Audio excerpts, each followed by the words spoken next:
Hey guys, what's happening? Jason with 3 Solutions here. Have a cool new product I want to showcase real quick, and it's in lieu of Shark Week. So to start with, I have two sharks that are actually coming to my showcase, and like to first off thank Jeff Cavanaugh of Farallon Arts for making some amazing shark textures for me on some of my favorite sharks, Great Hammerhead and a tiger shark. And to jump right into it, I want to talk about the shark, some of the controls, the rig, and if you have an interest in working on some underwater scenes, you might want to consider this. So first off, this shark is made for Cinema 4D. This is a C4D specific model. If you purchase for any other format, you will not receive the same rigging controls. You're going to have to create those yourself. It is only rigged in the native program for Cinema 4D, and I specifically use R17. So R17 and newer is going to have no problem. You will probably be able to get away with as low as R15 without issues. If you're looking for an earlier version, we can talk and I can try and help you out and work it out. But please do not ask me to rig it for 3DS or Maya. I don't operate in those programs. I operate specifically in Cinema 4D.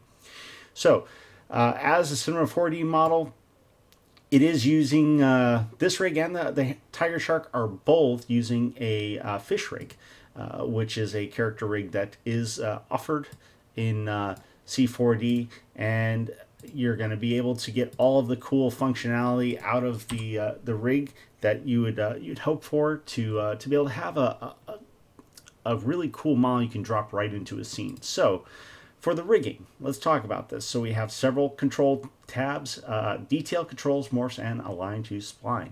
So first off, you have your level detail renderer and you have your level detail editor. Editor is only really useful when you're trying to take a look at how something looks when it's going to be at some level of detail. It will bog the system down. So I normally leave that down to 0, but you have the option of going up to a subdivision of 2. So this is the base model. I normally leave level detail render up to a subdivision of 2. And you have your controls right here. Now your controls are only active, and I'm going to go ahead and hide the rig right now. Your controls are only active when you hit the play button. So as you hit play, away the shark goes, and we're swimming. Now you can definitely adjust your speed, you can adjust your nose wiggle, your tail wiggle, and I've tried to give you what I consider to be probably the highest level you're going to need. The standard rig does allow you to go faster and higher. I don't think it's necessary. I'm trying to make it realistic for you and trying to give you some controls that are very useful. So somewhere within this realm, in the 60 speed, and normally I'd say about 10 degrees, maybe 20 degrees of tail wiggle, you're going to have a real nice looking swim here.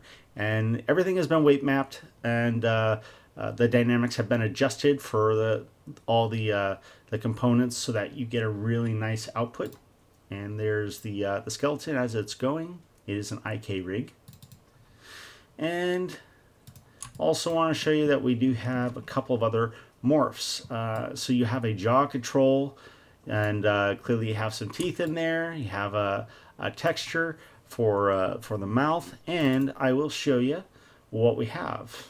So if I come in here, I'll go to no scaling, and now you can see the power of the texture that Jeff Cavanaugh has created.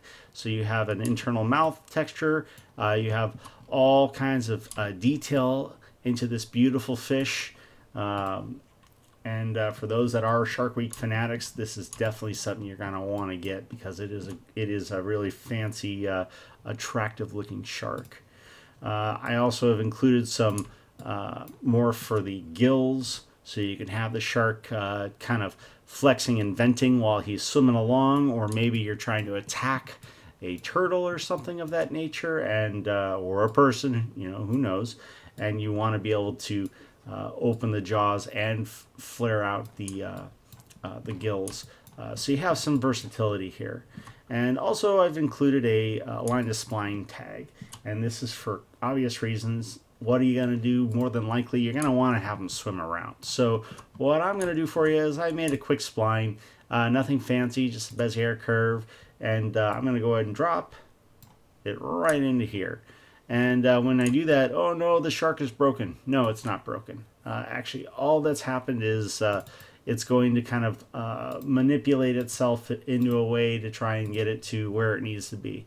So it's not actually doing anything bad here. So we're in good shape still. I'm going to close the jaw. I'm going to reset the timeline, and away we go. And just like that, we're going to start swimming. And what I've done to do this is all I had to do was create a position on that spline, and away we go. So it's really this simple. You can literally drop a spline in and you have a immediately working shark in Cinema 4D. So quick, easy. Hopefully it's an attractive model that you're going to want to make some really cool videos with. And obviously I always love it when people share things with me. So that's about as simple as that gets. And then I'm going to show you here a quick showcase that I made. And you'll be able to see the final render as soon as this is all pieced together. But all I've done is take the sharks, and they're slightly different in size. They're just kind of swimming around, and this is nothing fancy. You can see I've added a little jaw control, but other than that, they're just repositioning themselves. And as they go, they're just swimming around. So you're going to get a really cool, easy effect as you're trying to showcase this shark. So if you're making something that involves an ocean scene, highly encourage you consider getting this particular model.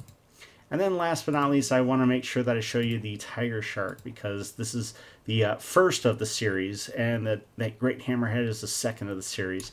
And we're also going to be offering soon a great white, a mako shark, a sand tiger, just a whole bunch of sharks, also some manta rays and octopus and dolphins and orcas, all the sea creatures that I can get my hands on, as far as grabbing some really good pictures to go ahead and start building. So this one also has some body morphs too. We're using a bulge morph to kind of fatten him up a little bit, and have a little fun. But same thing, hit play and away you go. Shark will start swimming along. And although you don't see here that it has the aligned path spline, this actually has the same controls as the Great Hammerhead does. So I highly encourage you guys, check this out. I appreciate you taking the time to watch this video. As always, happy modeling, and come check out my products on my website, roar at roar3dsolutions.com. Thanks, guys.